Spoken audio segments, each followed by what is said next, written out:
Hello, everyone, and welcome to Overexposed, the BWRM podcast where we delve into the ins and outs of running a real estate photography and videography business. My name's Dave Temple, and you can now watch the podcast on YouTube at BWRM_official or listen on your favorite podcast platform.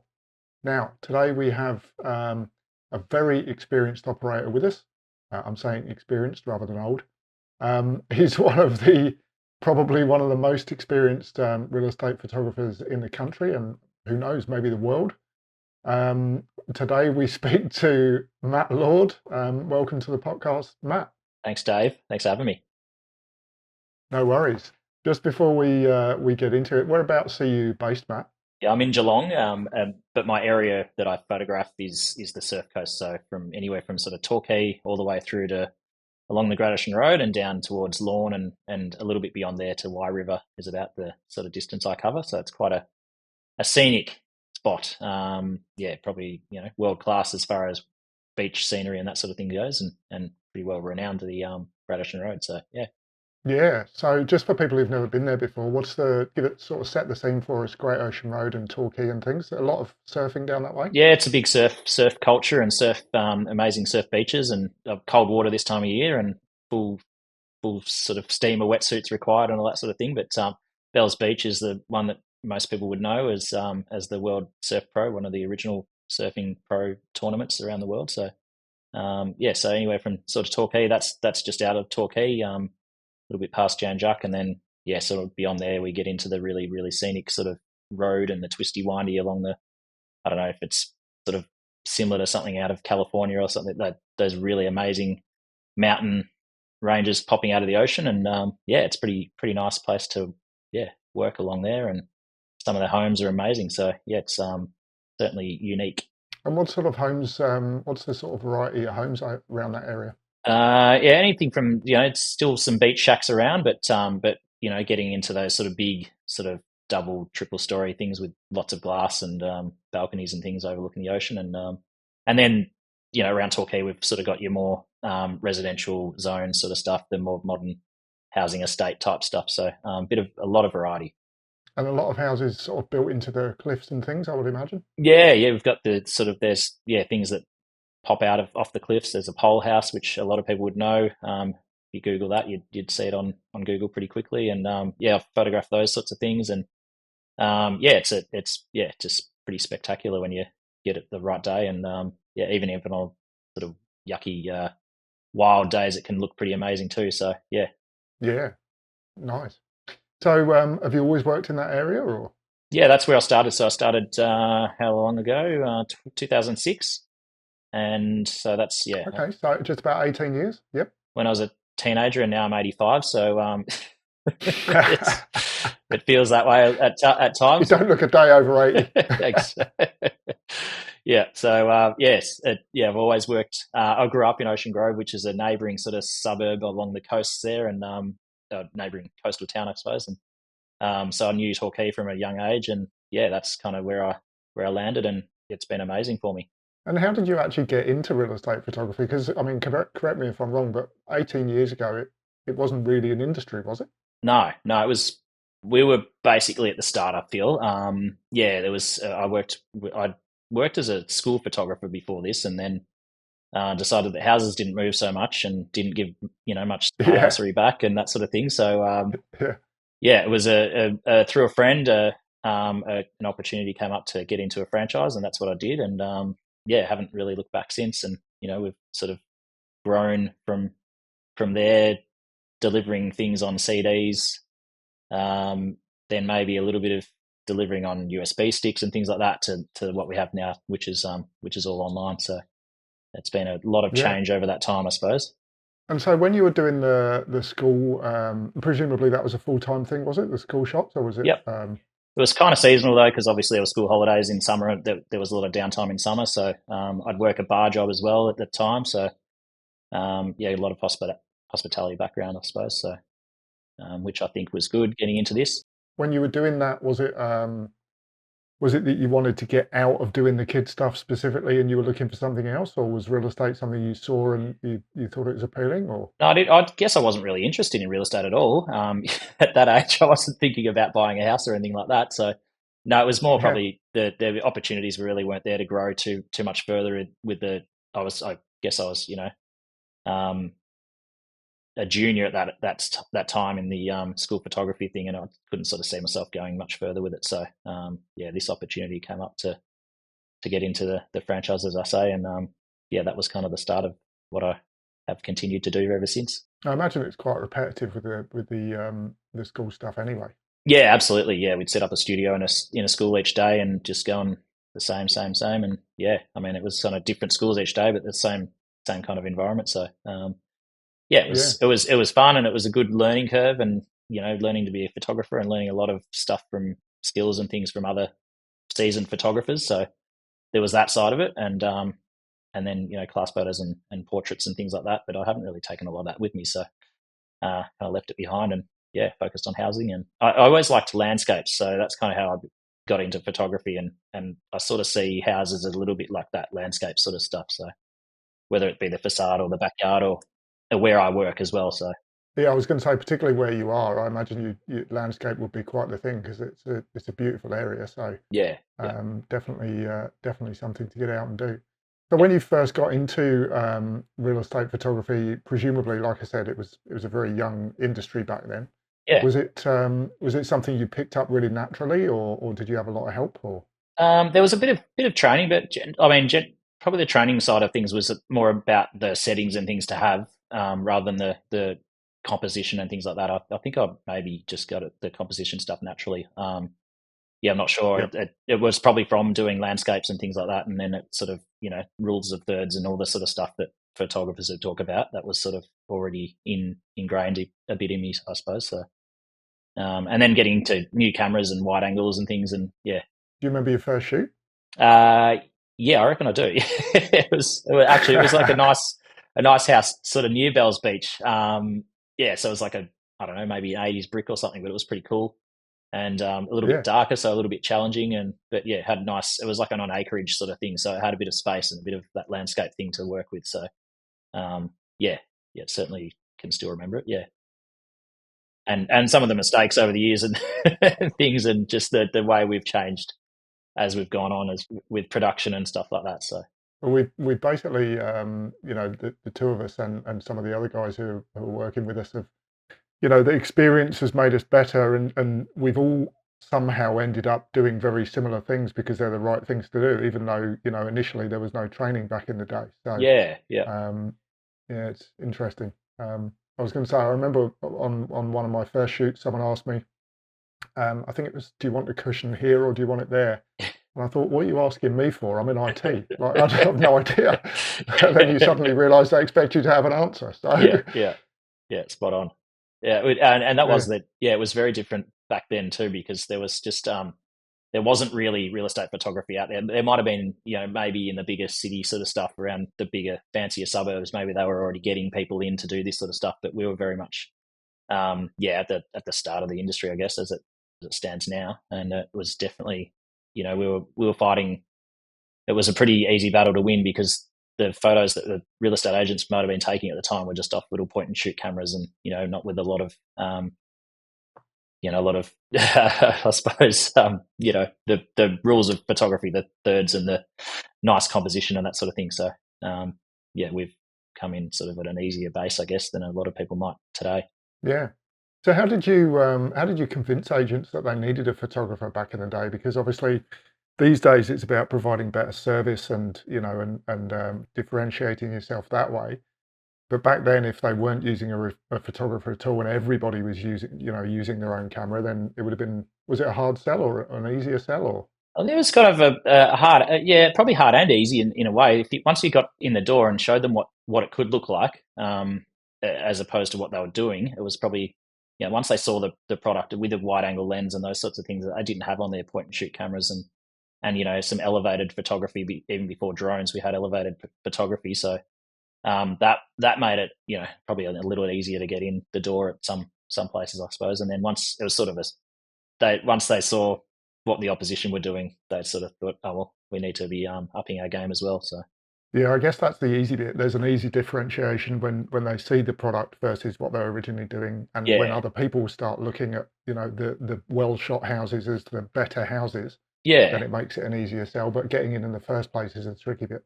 yeah. And when I started, I mean, smartphones weren't really smartphones either. Well, there might have been Blackberries around, but there certainly weren't Apple iPhones. That was sort of that happened in probably my first 2 or 3 years, and then Yep. everyone had a camera at that point. But before then, not everyone had a digital camera, so even that side of things was completely different. It's amazing how much it's changed in the last 18 years. So, and presumably video was pretty much, as a product, was pretty much non-existent back then. Completely, yeah, yeah. I mean, yeah, again, I think whether the websites could handle it or they were even allowing it on there or not, or yeah, completely different. What about floor plans? Yeah, again, that was pretty old school, and there was certainly not a lot of. I probably took maybe 5 6 years to start doing floor plans regularly. So again, that was not Yep. something I had to learn, but yeah, they weren't. They would probably just scan the builder's plans if they had them, or not doing them all. So Yeah. And what about other digital things like, virtual furniture and that kind of stuff? Was that around or not so much? no, no. I mean, that's even just sort of recently that's come. It's so amazing what we're doing now with the virtual furniture within BWRM, and I look at it and just amazed by it. So no, it certainly wasn't a thing back then. It's pretty amazing how far it's come. Like I said, for a young industry, the amount that's changed in the last 20 years is pretty incredible. So Yeah. without drones, what was your original aerial option? Was it helicopters or poles or a bit of Well, both? yeah, it was that was what their options were. So they were helicopters or planes, which is quite expensive and hard to do on the just sort of booking it in a day before or whatever it was. And we had a pole which had a camera on the pole, and the pole was pneumatically operated, and was mounted to the car. So you're kind of stuck with wherever you could position it and dodging power lines and things like that. And yeah, Yeah, along maybe 5 6 years later or something like that. And even then, drones were pretty average with their camera quality and things like that. And they've that's been the probably the biggest improvement over the time. yeah. Well, because the pole was a permanent fixture to the car as well, wasn't it? It wasn't like you could Yeah, take it off at the weekend and drive around normally. and you couldn't sort of position like now we can get a shot from any corner of the block or any position on a block or whatever it is. Whereas that was sort of stuck, and it was like, okay, if we can pull up to this part of the road, we can put it up there, and you were limited how wide you could go and whether you could show the whole block or things like that. So it was very very different, but I mean, it still gave people the aerial view that they were looking for, and I guess it kind of paved the way for how drone came in afterwards. Yeah, and it was a pretty tough skill as well to judge what a photo is going to look like from the ground Yeah, yeah, before you put the pole up, because you never wanted to be putting the thing up. Like, it was probably a 5-10 minute job to get the pole up exactly. and working. So you didn't want to put it up and then realize, This is a bad shot. Oh, yeah, so yeah, it worked really well for heights. I think for potential view heights and things like that. Actually, before while we're talking about a pole, before we had a pole, we actually just used to rent cherry pickers and take them out on a that like a tow cherry picker and hook it on the vehicle and park it on a block and do things that way. So wow, just go up in a scissor lift, which like was kind of fun. scissor lift type thing. Oh yeah, I'm out. I'm not doing I that. quite enjoyed doing that. Actually, it was quite a bit of fun.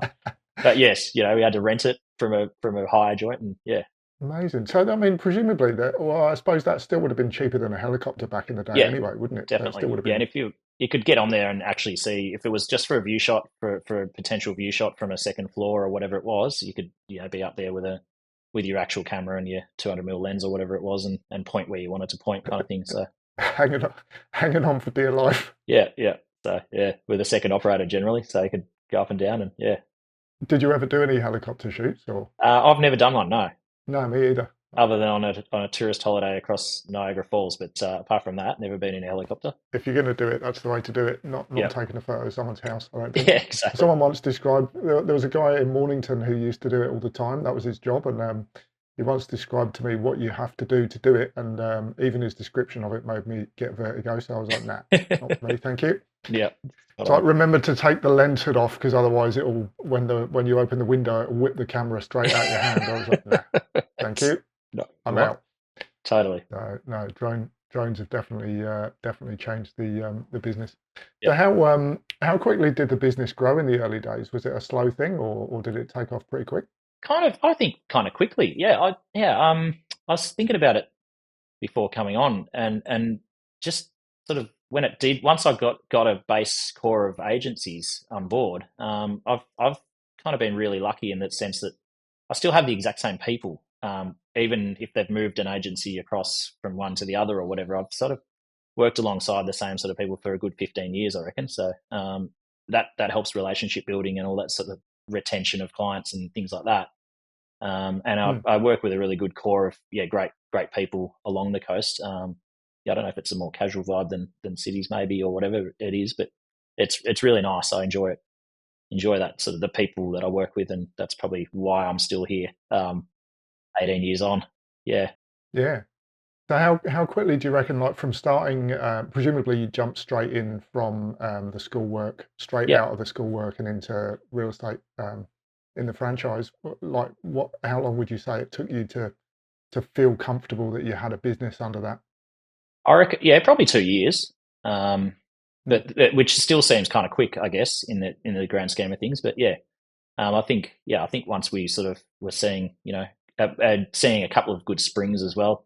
I was also in the time where Torquay, as a place that is now, it's like it was expanding at that time, so it was just starting to really take off and grow. The estates were getting bigger and bigger, and they've only continued, and they're sort of maybe slowing up a little bit now. But pre-COVID, they were kind of just getting bigger and bigger, the estates. So there was growth and there was people moving there permanently rather than it being a holiday village and things like that. So I kind of got, yeah, timing was everything, I suppose.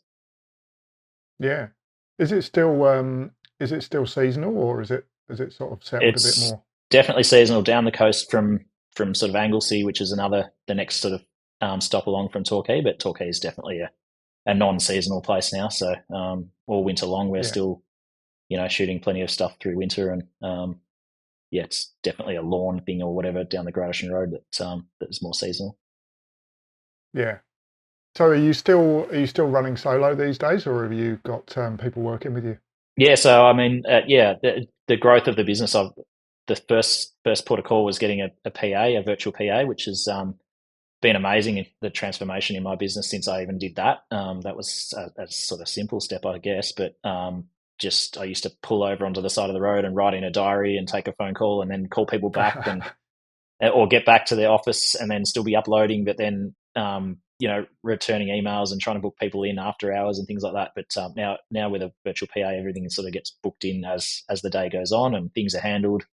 Whether it's requests and things get handled, while I'm out shooting or whatever. But yeah, since then I've since had subcontractors and now I've got a full time employee, which has been amazing. Yeah, which means that you're not running around like a madman anymore, presumably, Totally. because Yeah. I get to see my family a bit more. I mean, working from home before, working from home was a norm for people pre-COVID. It was good in the sense that I could see the kids growing up and things like that, having an office at home. But yeah, it's definitely changed. Yeah, since having him, my first full-time employee. Yeah, just being able to spend more time doing the things I'd like to do and also more time on the business or whatever it is. It's just freshened up my mindset and things like that. And yeah, not going crazy every day shooting yeah, 100 plus shoots a month or whatever it was on my own and kind of yeah.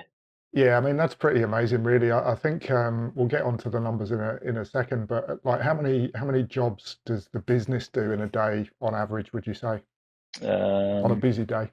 Busy day we can do sort of 10 a day Mhm. on a busy day. I mean that would be a properly busy day, and especially these days when everything has floor plans and everything sort of has a lot of it has drone, and quite a bit has video now. That will feel a lot busier if you're doing 10. And we probably Yeah, wouldn't do 10 as much anymore because of those extras that we do. But certainly yeah. back in the day, that was what was happening. Yeah, because I heard rumours that you were at one point running around doing. Someone told me 15 jobs, but that might have been a slight over I exaggeration. think it could have been 15 jobs, but there might have been four blocks of land and Yeah, three really small holiday rentals or something like that. But yeah, I would certainly go to Lawn and those sort of places, the holiday villages back in the day, and do holiday rental shoots. And I would get a bunch of keys, and it would be like an envelope full of keys with numbers, and I'd just spend the day. And there might have been 12 shots in there, 12 shoots in there. So yeah, wow. Yeah, I But mean that is for people listening that have never done the job before, that is really moving quickly yeah, because yeah. yeah, 12 jobs in a day is brutal. I mean that's without the traveling as well, because presumably there's quite a lot of traveling down that way. Yeah, this is all an hour away, travel wise, and then even these times are when I was producing my own work. So I'd be, this was before we'd send things offshore or whatever to get produced. So yes, the quality has certainly stepped up a fair notch since I'm not doing that anymore. But that's Yeah, been probably since 2006. I haven't been, sorry, 2016. When I joined BWRM is when I started, sending off my shoots to be produced elsewhere. yeah. So realistically, again, just for people listening to have an expectation, if you are doing 12 jobs in a day, even if you said each one was half an hour and Yep. you've got 15 minutes travel, you're looking at what, 8, 9 hours of actual work on the site. And then to come home and edit everything, you're looking at probably another 45 minutes to an hour per job again.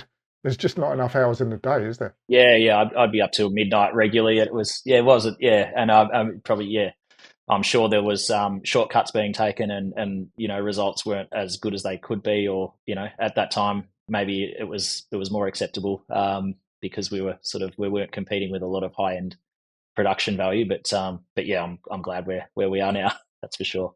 Yeah. And then, of course, you got to add in the fact that you've got to print off the CD cover and then Oh yeah, back in dump those everything on days. a Yeah. video and then deliver it the next day.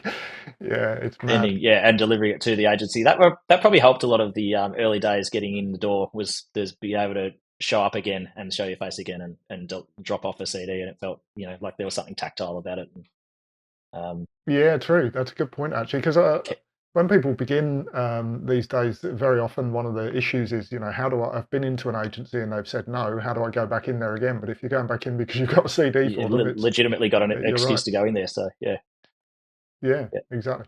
What are the unique challenges that you have in the area, do you think? I mean, we've talked about seasonality and things like that, but and you do have some extreme seasonality, but are there any other unique challenges down that way? Seasonality you speak of, it was in that same regard as was weather for a long, long time.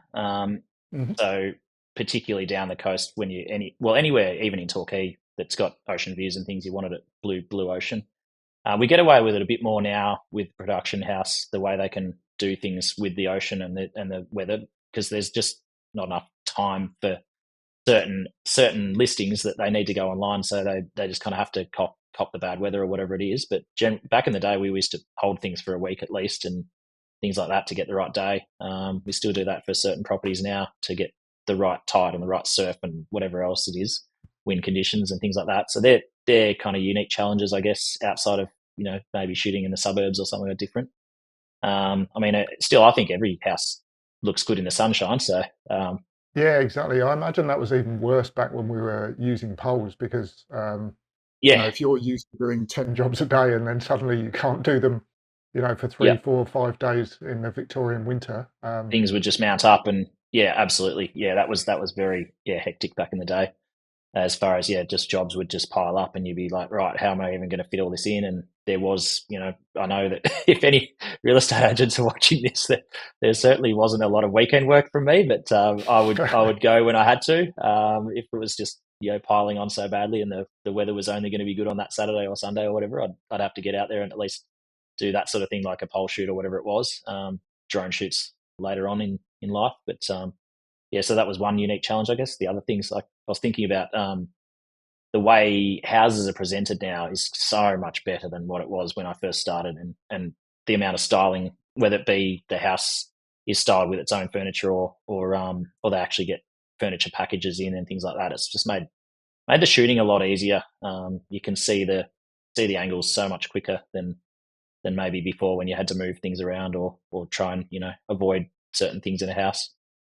People just present their homes so much better now, and I think that's just probably down to the real estate agents and the way they communicate with their vendors, or vendors' expectations when they've been sort of looking at things online and that sort of thing. So Yeah, well, I guess people spend a lot of time looking at, you've got these styling programs that are on TV, and you've got, the sort of I'm selling my house type programs where, people yeah, are refitting or renovating. So, yeah, and again, you can't go to a shop at the weekend without seeing something that apparently you need for your house. So, that's right. So yeah, yeah. That was probably a unique challenge early on, but it's certainly made the completely opposite now. It's so much easier now. Yeah. What about the Great Ocean Road? Because presumably in summer you have to plan things very carefully for where you're going with the amount of traffic on it. Yeah, yeah. Well, I don't work during sort of between Christmas, New Year. We go down tools kind of thing. So that would be really challenging. I have done it sort of pre New Year's before early on, and there was traffic jams all the way down the Great Ocean Road and that sort of thing, just from the volume of people that go down there. So I kind of avoided it in a lot of ways. And then during COVID, there was no buses and international traffic and things like that, so that changed things a little bit. But yeah, we're kind of back to the norm now, I guess. And yeah, I guess you plan for it to take back roads and things like that, and yeah, try and avoid being too sort of slow along there. Yeah. Um, it's tricky as well. You got to sort of remember to smell the roses a little bit down there because it's a pretty amazing drive. But then you've got 8 chutes that might be ahead of you or whatever, so you're kind of trying to get there when you get your work done and get back to the office. But yeah, every now and then just have a look. It's funny. I completely agree with that. You do have to realize what a job we have sometimes. Mm. Someone asked me to go and take photos. Sounds really first world problems, but someone said, "Oh, can you go and take some photos on the beach?" And I was thinking, "Oh, God, I want to go home and have lunch." And I was thinking, "Hang on a minute, I'm going to take photos on the beach." Why wouldn't you Yeah, do that? 25 yeah, degrees, totally. sun. Yeah, Yeah, yeah. So yes, I do have to remind myself. Yeah, on those busy days, particularly, that you're driving along a beautiful ocean coastline, and just there's lots of people that would love to do what we do. So yeah. yeah, absolutely. So, one of the things that sort of I am really interested in is, like you said, you've been working with people upwards of 10, 15 years. How do you keep it? Obviously, you know the people for a long time, but how do you keep it fresh and maintain customers over that long? Do you think? Oh, it's probably a bit of them and me. The products probably changed a little bit over the time as well, and the way we've sort of, I think we know our ins and outs. We know that how kids are growing up and things like that. Just sort of the simple stuff that just a bit of background on clients, and having known them for so long, I guess it feels like they almost feel like friendships in a lot of ways as well. So yeah, yeah, I don't know how I keep it fresh. I guess just yeah, not sure. How do you keep the customer, really, I guess, is the question. I was going to say, it must be a temptation at some point. You would think there will be a temptation for them to sort of want to try something new, or maybe we'll try something here or there or the other. Yeah, yeah, and I think like I was touching on earlier, was that yeah, there's sort of been the same the core group of people. I guess there's just loyalty there, which I should value, really highly, and that I am lucky in that regard that they haven't sort of shopped me around against. Maybe they have, but you know, They shopped me always around. come back. That's good. Yeah, yeah. So yeah, I haven't been shopped. I get probably delivery as well. I've been I always front up on time and things like that. Yeah, it's a consistency would be a big part of that. I think just maintaining relationships is just being consistent. Not not having a bad day, or not showing you having a bad day if you are. Just those Yep. sort of small things that make a big difference over time, I guess. Who would you say, or how long have you had your longest customer, do you reckon? There's probably 2 or 3 that I've had the entire time. So yeah, So they're 18 years nearly. yeah, yeah, yeah. So I think I was the first, but actually, the Gradiston Road might have been trialing someone that people used to come from Melbourne or whatever it was, so that was an extra hour on there, and they might have charged extra travel and things like that. But they were doing it for the absolute highest end of property or whatever it was, and not for everything. So I think I again got in at a really good time, and yeah, have had them ever since. Gradiston Property's the same, and Link's Property in Torquay I've had for a long, long time as well. And then there were some others that came along afterwards. Awesome. And what do you reckon's the biggest change or improvement from the day you started, the way it works under BWRM now? It's the systems that we get to operate with. It's anything from like the most basic, or the probably the most valuable as well, as the production, and how good it is to be able to send something off and it comes back the next day and it's done, it's color corrected, and it looks amazing. To the point, to also the financial sort of stuff where we get to build within this system, and And that was always the hardest thing, was billing and sending out invoices and creating them in like an invoice creator sort of program or whatever it was. I didn't use Xero, or we didn't have Xero.